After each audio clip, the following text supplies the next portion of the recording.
Bismillahirrahmanirrahim. Assalamualaikum warahmatullahi wabarakatuh.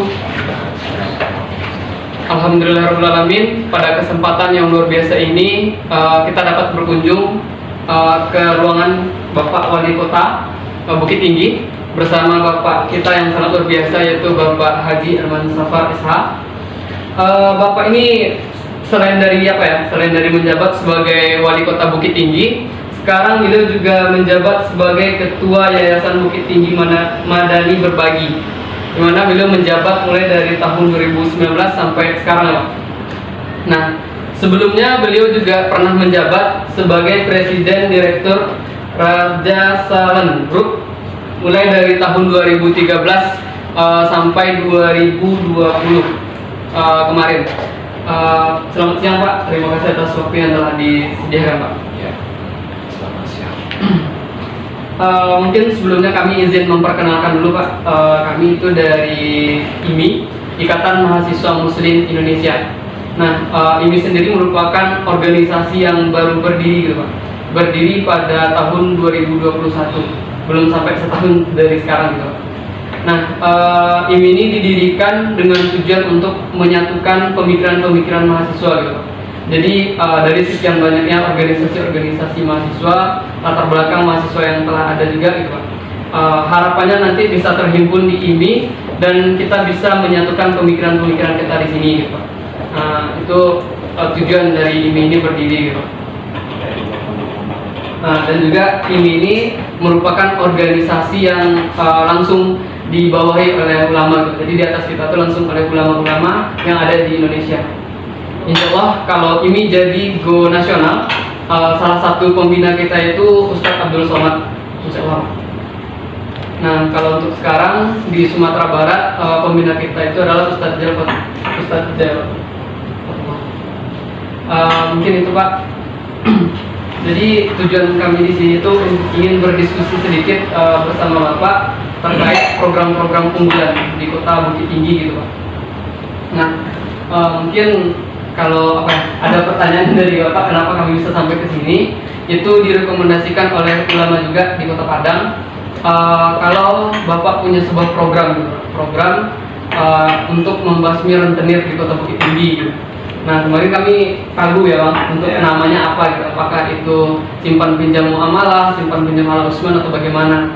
Nah, jadi kami datang ke sini untuk bertanya-tanya lah Pak tentang program-program unggulan di Kota Bukit Tinggi. Nanti mungkin kita akan menjurus ke tabungan Usman. Mungkin untuk Pak? Untuk pertanyaan kami yang pertama itu program-program Bapak selama menjabat sebagai Wali Kota Bukit Tinggi, apa aja Pak program-program unggulan Bapak?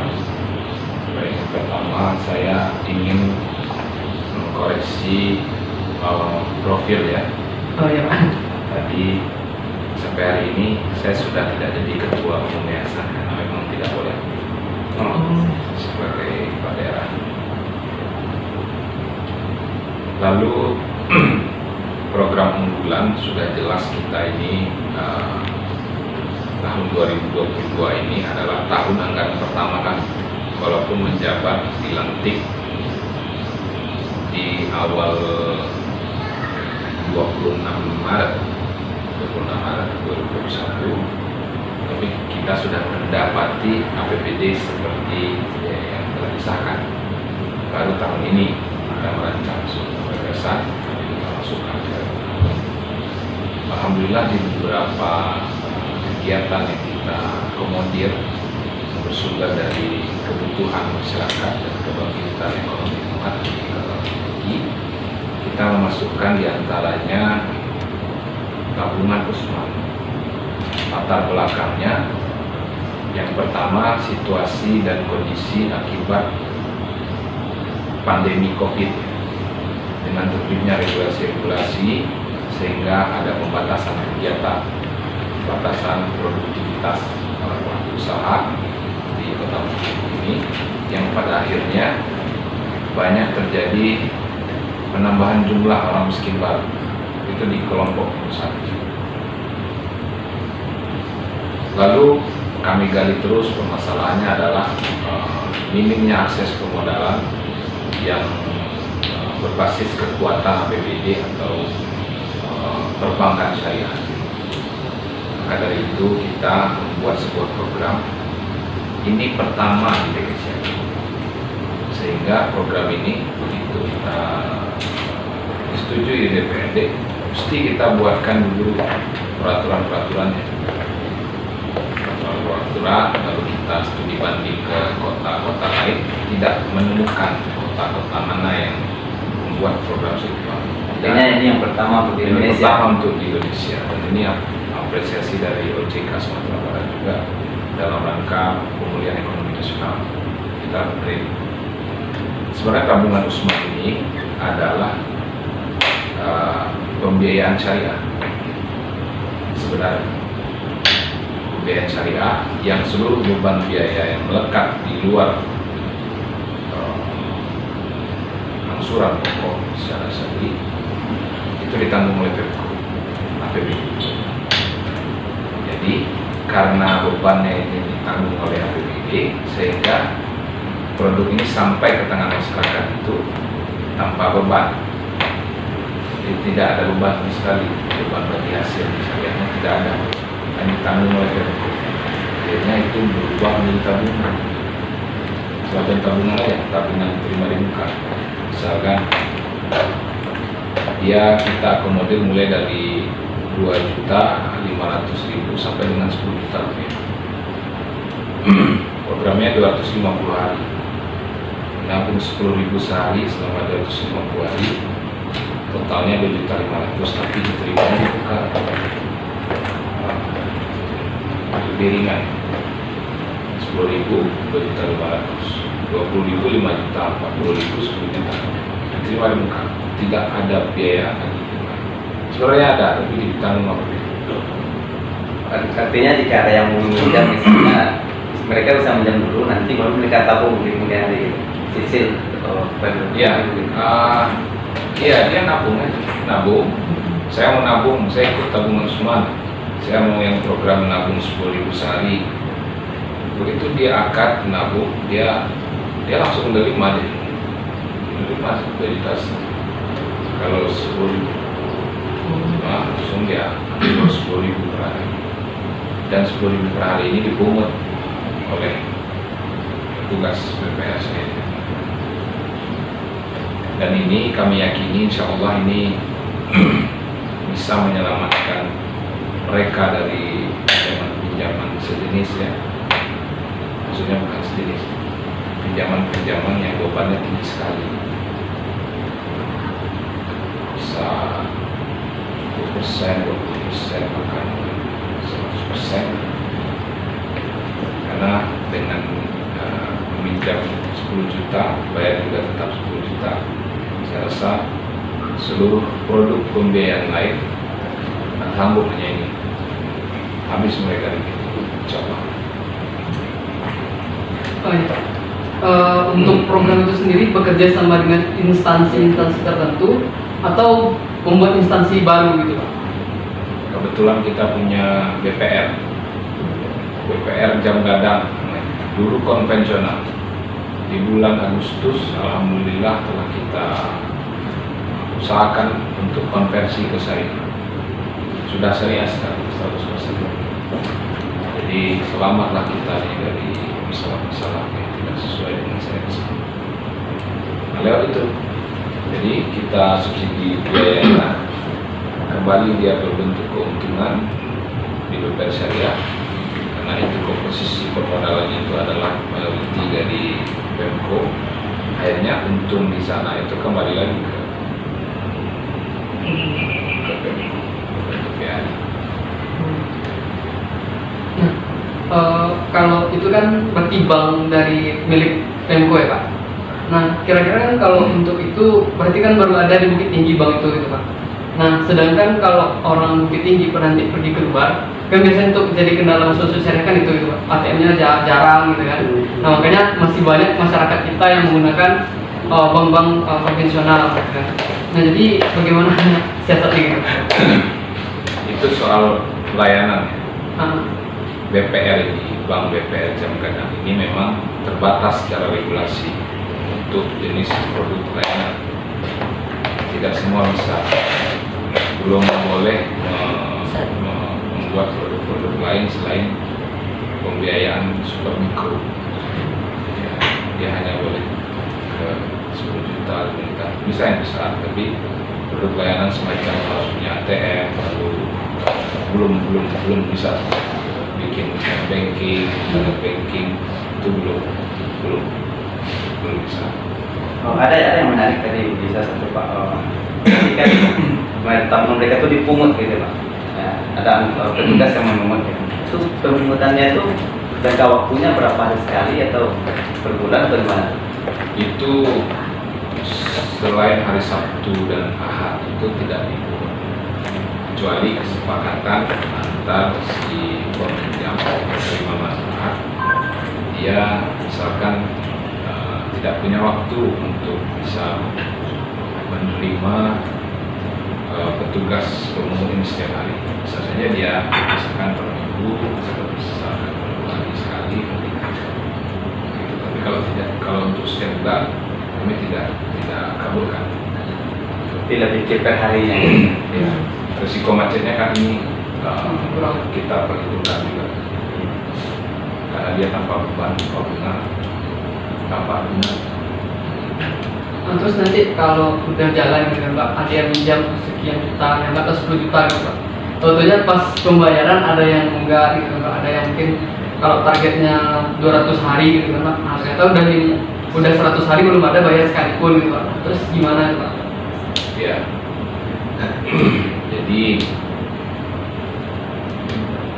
yang pertama dari penyaringan yang masyarakat yang mengakses tabungan Usman ini, kalau dia punya riwayat tidak baik dalam rapor pinjaman dia di beberapa lembaga finansial atau leasing dan segala macam, itu tidak dikasih. Hanya untuk orang-orang yang dia secara riwayat urusan dia keuangan dengan orang lain itu bagus, jadi risiko itu macetnya sedikit. Lagian ada asuransi. Berarti kalau sejenis perjanjian gitu nggak ada ya Pak? Sejenis. Oh, ada perjanjian. Dalam Islam kan utang harus dibayar. Iya. Ya maksudnya perjanjian yang kayak kalau di pegadaian atau di Akadnya bank, ada, ya. akadnya jelas. Akad. Ada akadnya sesuai dengan yang diperintahkan dalam syariat Islam, bank syariat. Pengawasnya ada. Ya. Berarti nggak, kalau kayak gadai-gadai barang itu nggak ada ya Pak? Contoh kalau nggak bayar nanti motornya diambil gitu kan. Kalau 10 juta kan bisa tuh satu motor gitu. Nah, kalau untuk sampai dengan program 10 juta ini nggak ada jaminan. Oh, nggak ada jaminan. Oke, sebenarnya mungkin terkait nama kan tabungan Usman. Kenapa agak memilih nama tabungan Usman gitu? Mungkin ada sejarah atau belakang bisa.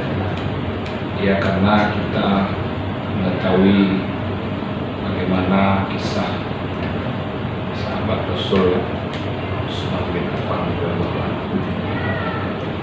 Beliau dengan hartanya memperjuangkan agama, membantu umat Islam. Bahkan sampai hari ini masih ada teman Islam Usman bin Affan, apapun kurmanya. Nah itu yang mendasari kami pemilihan nama ini. Memang betul-betul program ini kan tanpa biaya, mengaku menerima di muka, belum pernah ada orang seperti itu. Adalah tapi pinjam ke saudara, ke ibu, ke orang tua ya. Belum ada. Belum ini kan, ke masyarakat secara asapnya ada hubungan. Jadi ini baiknya memang namanya programnya tabungan Usman, tabungan yang memberikan manfaat kepada orang lain, memberikan keuangan tanpa beban sedikit, dan juga tanpa harus memberikan dia ada hubungan dengan sedikit kayaknya. Ini kalau di ya, sebenarnya kan kalau di Indonesia kan Pak, kan sudah banyak Pak yang pakai cara syariah juga gitu Pak, kayak bank syariah. Dilabel dengan syariah. Label dengan syariah. Kan pegadaian syariah juga sudah ada ya. Nah, perbedaan yang paling mendasar gitu Pak, ya kalau yang paling mendasar lah dengan sistem-sistem syariah yang lainnya itu apa gitu Pak? Batalkan doa. Tabungan Usmani. Kalau tabungan Usmani dengan produk BPR syariah yang lain, saya pikir sama-sama aja, sama-sama ada sistem bagi hasil. Cuman bedanya bagi hasil, beban bagi hasilnya ini yang ditanggung harusnya si penerima pembiayaan ditanggung oleh APBD, itu aja beda. Spesialnya karena APBD mengcover itu, membantu masyarakat yang uang berusaha lalu ringan, tidak ada beban. Cuma bayar pokok minyak 10 dapat 10, bayar 10. Nah, untuk programnya belum jalan ya Pak? Sekarang. Kalau pendaftarannya dari bulan Januari sudah kita buka.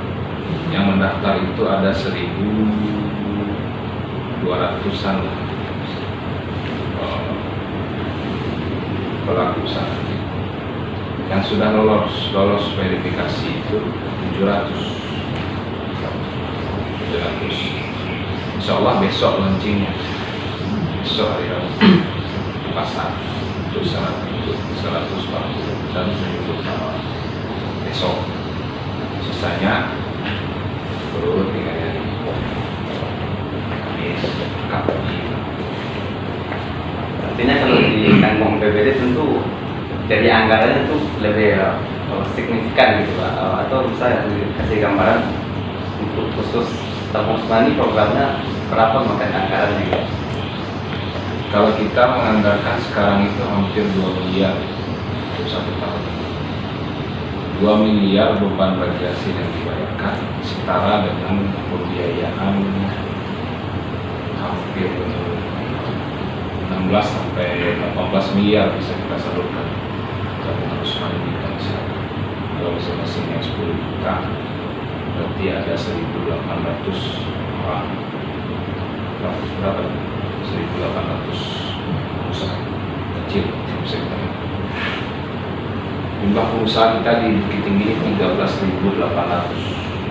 13.800. Nah, untuk modal awal tadi belum miliar ya Pak. Itu merupakan angka yang cukup besar gitu Pak untuk sebuah anggaran di kota. Nah, kira-kira untuk mengadakan program tabungan Usmani ini, ada nggak program lain yang dikorbankan gitu Pak? Nggak ada. Paling diefektifkan. Oke. Ada program-program yang memang secara manfaatnya tidak langsung. Nah, itu kita pending. Karena hari ini kan masyarakat membutuhkan kegiatan-kegiatan yang manfaatnya langsung terasa. Tabungan Usmani, usaha kan, langsung masyarakat menerima. Lalu bantuan subsidi iuran komite SMA itu dibayarkan langsung mengurangi beban. Itu kita pola program yang bermanfaat langsung, mengurangi beban, membantu modal. Nah, kira-kira untuk program ini tersendiri kan Pak, tabungan Usmani kan pertama dia program terbaru gitu Pak. Tidak saja di Kota Bukit Tinggi, tapi di Indonesia juga terbaru gitu Pak. Ada nggak kekhawatiran tertentu oleh Bapak tentang program ini gitu? Kalau kekhawatiran, saya berprasangka baik aja.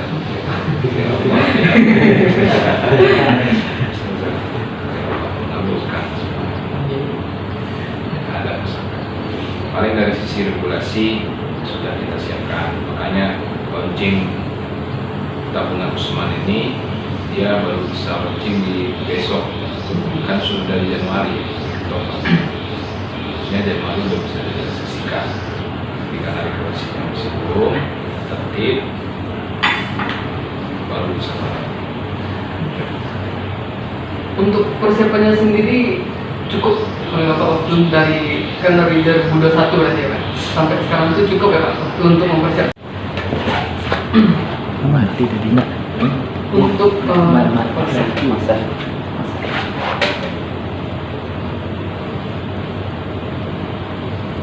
ya Pak, untuk tanggapan nih Pak, kira-kira ini kan udah diumumkan nanti ya Pak, udah ketok palu nih untuk program tabungan Usmas. Kira-kira ada nggak tanggapan yang negatif, ya anggaplah tanggapan positif negatif lah Pak, gitu dari pemerintah pusat ataupun dari instansi-instansi lain gitu Pak, kayak bank atau apa gitu. Kalau dari pemerintah pusat jelas itu tidak ada ya, karena dari pemerintah pusat mendorong kegiatan APBD ini untuk pernah seperti kalian menjadi aktivis, bergabung di HMI, mencaki karir di komisariat sebagai ketua, lalu ikut demonstrasi, mengevaluasi kebijakan atau mengkritisi kebijakan. Intinya adalah seluruh gerakan atau kegiatan-kegiatan yang dilakukan oleh mahasiswa ini yang terhimpun dalam sebuah himpunan atau gerakan itu memang harus dalam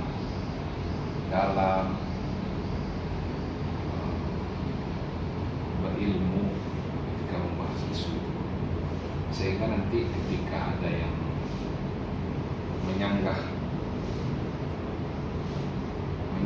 kritikan kita bisa ada dasar. Lalu juga sekarang dunia kerja itu tidak banyak peluang untuk anak-anak, sedikit sekali. Saya menyarankan latihlah jiwa usaha, sebagaimana Rasulullah menyampaikan berniaga malah lebih banyak sih dibanding yang lain. Itu aja asal skill entrepreneur. Tak harus menunggu lulus, mulai dari sekarang, karena menjadi pengusaha itu syaratnya bukan sarjana, syaratnya mau aja, mulai dari nol, bisa hari ini atau besok. Kalau kalian menginginkan usaha yang harus besar, diawali dengan skala yang besar atau golongan usahanya besar, nah itu butuh waktu. Tapi rata-rata hancur, tidak pengalaman mau bikin usaha yang besar, yang prestisius, rata-rata hancur. Mulainya dari nol, start dari nol, start dari kecil, berpikir besar. Saya merekomendasikan untuk segera mencari jalan hidup, cari uang untuk beramal lewat jalur usaha. Lalu pemikiran karakter orang Minang nasionalis religius ini memang harus ditularkan terus, karena pendiri kita, ulama-ulama kita itu kan nasionalis religius, banyak di buku ditulis ya kita tokoh Minang. Jangan sampai keluar dari situ. Kita jaga NKRI ini bersama-sama dengan mahasiswa Minang, tanpa mengedepankan primordial. Jangan dalam sudut pandang yang sempit, harus luas. Kita harus sampai ke cita-cita negara, cita-cita pendirian negara itu. Bahasa kita seperti ini. Jangan sempit. Baik Pak, terima kasih banyak atas waktu dan ilmu yang Bapak berikan pada sore hari ini. Sangat bermanfaat dan memotivasi ya. Mudah-mudahan pemerintah-pemerintah yang lain gitu kan, pejabat-pejabat kita yang lain kalau melihat video hari ini gitu. Mudah-mudahan mereka juga terinspirasi untuk menjadikan Islam sebagai landasan pemikiran mereka gitu. Mungkin dengan program-program baru juga yang dari ide kreatif mereka, Pak. Mungkin terima kasih banyak, Pak, dan terima kasih banyak kepada seluruh pihak yang telah bergabung. Terima kasih dan assalamualaikum warahmatullahi wabarakatuh. Waalaikumsalam.